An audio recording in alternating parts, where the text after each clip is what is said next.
So how do Manchester City replace Rodri? Rodri's ACL injury is a massive miss for this Manchester City side, and we're talking about the best midfield in the world and the official best player in the world, Mr Ballon d'Or himself. Pep Guardiola needs to look for a new heartbeat of his Manchester City team that brings everything that Rodri already does. Aggression, ball winning, physicality, press resistance, top level dribbling, a real amazing passing range, an eye for goal, especially in big moments, and plus leadership. Man City are looking for a replacement this season for not only the short term but the long term for Rodri. Well, as a Rodri replacement, I have picked out 12 options in the transfer market and I've split them into 4 categories, 3 in each. Category 1 is a deep-lying playmaker, someone most similar to Rodri in his style of play. We've then got a destroyer in Category 2, a very different side-folding midfielder.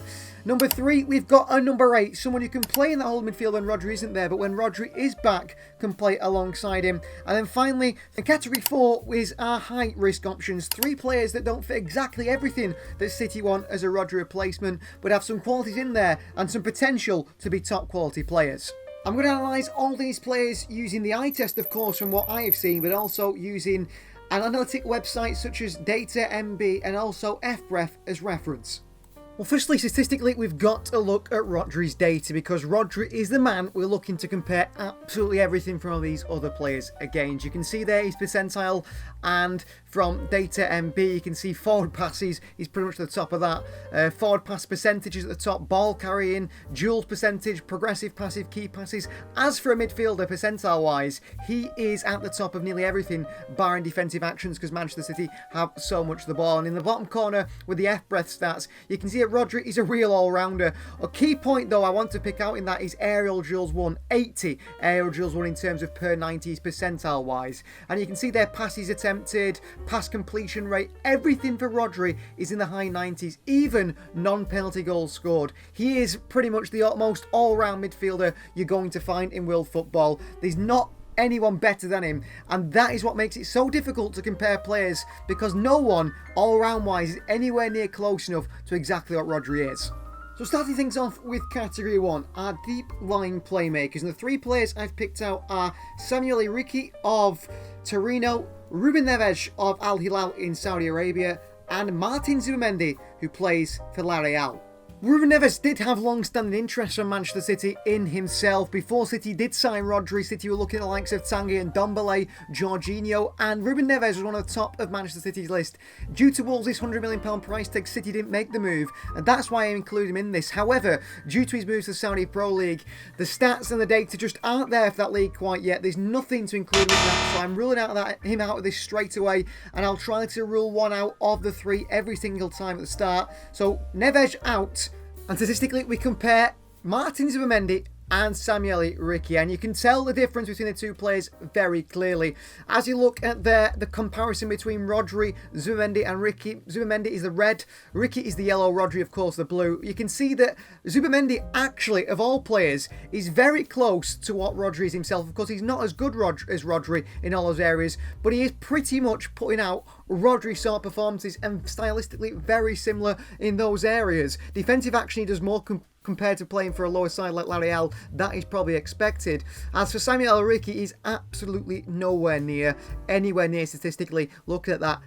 Anything like Rodri. He's not even a similar player at all. And you look at the FBref stats as well. One thing that stands out to me as Zubimendi is something that Rodri has that many players are lacking. That aerials won right at the bottom. His percentile is 81. Non-penalty goals as well for Zubimendi is high. Whereas for Ricci, he's in the red. And you think of Rodri mostly in the green. Ricci all the way down the red. There is nothing that stands out to me that says that Samuel Ricci is anything near a Rodri replacement. Zubimendi, statistically, is the man here. And if we compare Rodri and Zubimendi directly, you can see percentile-wise on the FBref stats, Rodri just obliterates him in absolutely everything because of the quality of player Rodri is. But when looking to try and find somewhere similar, you can see there from DataMB, the graph that shows, what they are doing in-game and so on, the percentile-wise, when it's looked at that, Rodri and Zubimendi are very similar. I like that. As for the 3 midfield destroyers in Category 2, I went with Alan Varela of FC Porto, Pepelu, who plays his game at Valencia, and Morten Holmjand, who's been playing his trade for Denmark and for Sporting under Ruben Amorim. Statistically, straight away, you can see that Pepelu, I think, can be ruled out of this one. He is the first one knocked out, and we knock it down to 2 between Alan Varela and Morten Hulmjand. Varela's stats much better. Now, aerially, both these players aren't particularly fantastic, and that is something that is clear to see. Pass attempted and pass completion rate and pass progressive passes is very, very high for Varela. However, his tackle percentage compared to Hulmjand is not there at all. In terms of like statistics, non-penalty goals and things, Hulmjand is a very much better player in that sense. But when you look to see how the players develop and look like they compared stylistically, you can see there between those, Pepelu the red completely ruled out straight away. Hulmjand is the green, a very, very different player to Rodri. However, Alan Varela playing at Porto, only 23 years of age, he has a lot that I like about him that really does compare him to Rodri. One part of his game which is really, really weak at the moment, you can see percentage duel there per 90 is only 40%, so that is absolutely nowhere near what Rodri's picking up at 82%, isn't it? Defensive actions is even lower as well at 23 compared to Rodri's 45, but the rest of things are near Rodri levels, and you can see that, again, like Zubimendi, similar sort of play style, you can see similar sort of percentages in the percentile, and you can see that they are similar stylistic players. So looking at those 3 players we picked out, Alan Varela certainly is the man that stands out as a possible Rodri replacement. When it comes to the comparing the two directly, you can see, I mean, a big thing about Rodri is his aerial duels won. He's very low in, the sort of defensive stats of the game. Tackles, interceptions, blocks, clearances. That's not part of his game. Varela around the same level. Much lower on the tackles, however. But in aerials one, Rodri's a lot better, but you've got to remember, Rodri is an all-rounder. He's also a lot bigger. But you can see there in the stats from Data MB, how similar actually Varela and Rodri are. And you do have to remember in these situations that players playing for smaller clubs, playing for different teams, different possession stats, playing different styles, it is difficult. But actually, I was very impressed looking at this Varela, and him and Zubimendi certainly jump off the page at me as two probably the best options to come in at the moment. But of course, we've still got 2 more categories to look at, and with Varela, of course, they're not going to be exactly the same player. Rodri is a physical monster. Alan Varela is much smaller in stature, not got that same aerial ability, but we're not going to ever find a player that has everything Rodri does have. You're going to have to sort of say, listen, this player doesn't have this, but he's got this, and he's got most of the things you're looking for. We are never going to find someone that has it all. On to category 3, and these are the players that aren't natural number 6s, more number 8s who could play alongside Rodri once Rodri returned from his injury next season. And the 3 options this one are 3 very known names in the world of football. Nico Pereira of Inter Milan. We've got Joshua Kimmich of Bayern Munich, who I do see more of a natural 8 than a 6. And Bruno Guimaraes, heavily linked to Manchester City, who plays for Newcastle. With this situation, all of the number 8 stand out to me as options because they all actually are very different to Rodri in a sense, apart from maybe one. Guimaraes in the green there is much more of an all-action midfielder. You can see not as forward-thinking as Rodri, which surprises me actually, considering that Bruno Guimaraes does play. Sort of, these are the players I think are better as a number 8 than a number 6. Guimaraes doesn't have that forward-thinking ability that you think he would do. As for Nico Pereira, I mean, key passes, progressive passes, duels, key passes especially, he's much further forward. However, forward passes he's not, and defensive actions are very low compared to the rest. He doesn't win many duels. He's not much of a ball carrier either, which Rodri has to his game. I mean, Rodri is just absolutely everywhere. We have to remember that, how good he is.